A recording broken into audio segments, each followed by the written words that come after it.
하나님 말씀은 요한복음 16장 16절에서 24절까지의 말씀입니다. 조금 있으면 너희가 나를 보지 못하겠고 또 조금 있으면 나를 보리라 하시니 제자 중에서 서로 말하되 우리에게 말씀하신 바 조금 있으면 나를 보지 못하겠고 또 조금 있으면 나를 보리라 하시며 또 내가 아버지께로 가미라 하신 것이 무슨 말씀이냐? 조금 있으면이라 하신 말씀이 무슨 말씀이냐?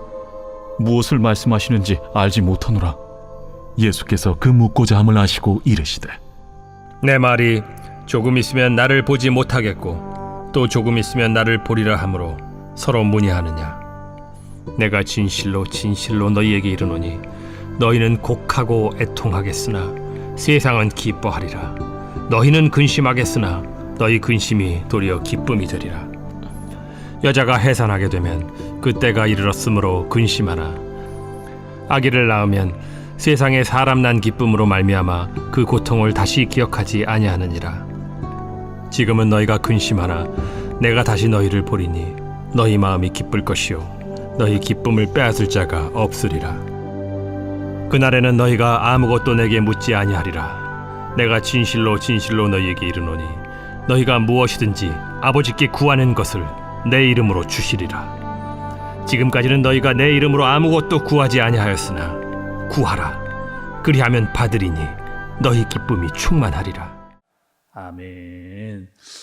오늘 우리가 읽은 말씀은 요한복음 16장에 해당하는 말씀입니다. 또 여러분, 우리가 이 요한복음 16장을 잘 이해하기 위해서는 요한복음 13장부터 이어지는 흐름을 우리가 잊지 말아야 된다 말씀을 드렸습니다. 예수님께서 내가 이제 이 땅을 떠나갈 거다, 그러나 너희는 근심하지 말라라고 말씀을 하시면서 예수님과 제자들이 따로 시간을 가지면서 말씀하시는 그런 내용입니다.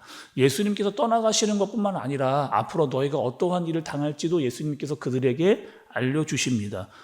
어제 말씀이었죠. 예수님께서 제자들에게 너희는 어려움을 당하게 될 거다, 출교를 당하게 될 거야.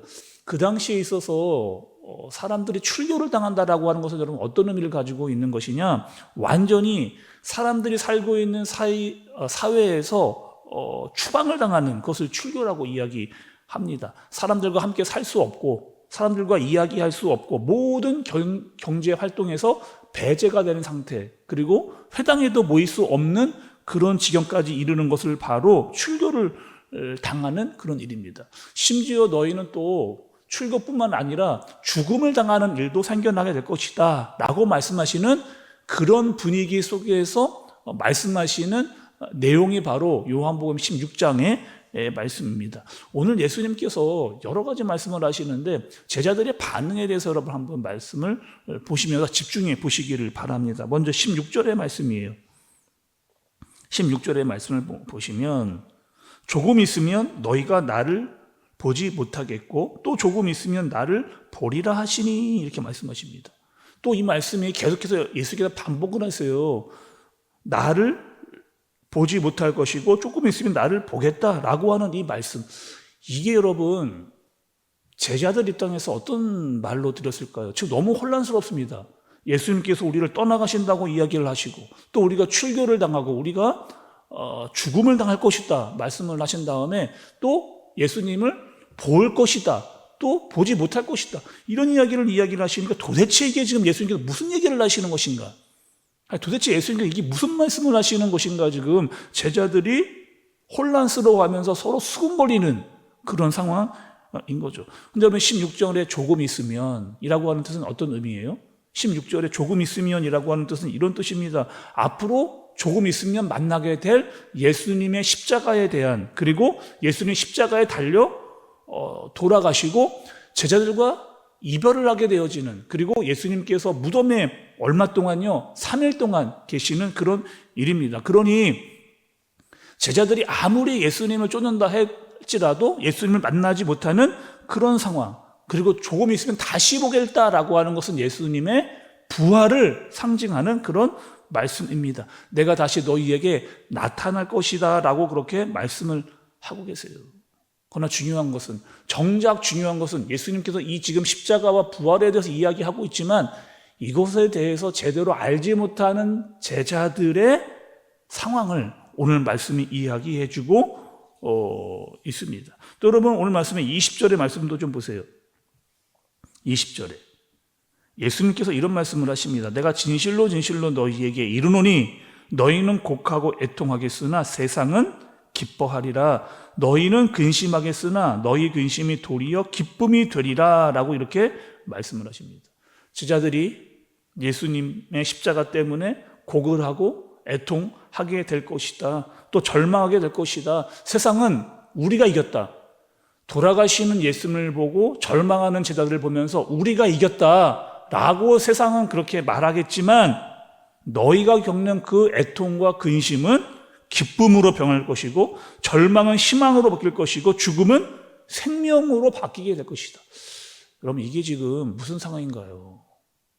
이게 지금 어떤 상황이에요? 예수님도 떠나가고 우리도 죽음을 당하고 그러나 그 모든 것들이 다 기쁨과 희망과 생명으로 바뀌게 된다라고 하는 이 뜻, 이게 진짜 가능이나 하는 일인가? 라고 제자들은 생각을 했을 겁니다. 예수님이 이런 비유를 제자들에게 해주세요. 해산하는 여인의 비유. 해산하는 여인의 비유. 만삭이 된 여인이 있습니다. 여자가 있어요. 그리고 얼마 있지 않으면 이제 출산을 눈앞에 두고 있습니다. 출산을 눈앞에 두고 있는 여자들의 고민이 있죠.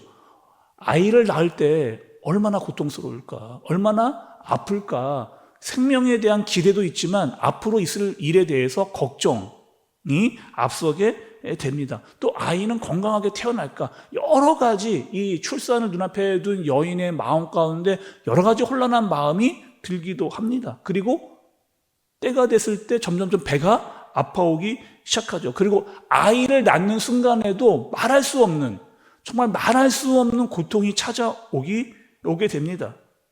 그러나 그 아픔, 해산하는 여인의 그 아픔은 아이를 보았을 때, 태어나는 생명을 보았을 때 내 고통을 다 잊어버리게 되는 그 비유에 대해서 예수님이 말씀을 지금 해주시는 겁니다. 비록 예수님이 죽고 너희가 절망하는 상황을 맞이하겠지만 예수님이 3일 만에 다시 부활해서 만나게 되는 그 기쁨, 부활의 생명으로 너희를 다시 만나게 될 그 기쁨을 만나게 되면 너희가 당하는 고통을 다 잊어버리게 될 것이다. 그 큰 기쁨을 따라올 수 없을 것이다. 고통을 다 잊어버리게 될 것이다. 라고 말씀을 해주십니다. 또 여러분 중요한 말씀을 예수님께서 하세요. 23절과 24절의 말씀을 보시면 반복해서 하시는 예수님의 말씀이 있습니다. 23절에 여러분 중간 부분을 좀 볼게요. 23절의 중간 부분. 너희가 무엇이든지 아버지께 구하는 것을 내 이름으로 주시리라 이렇게 말씀하십니다. 24절도 볼게요. 지금까지는 너희가 내 이름으로 아무것도 구하지 아니하였으나 구하라.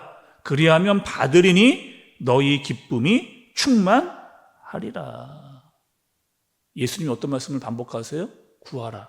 구하라. 계속 구하라. 뭘 구하라는 걸까요, 여러분?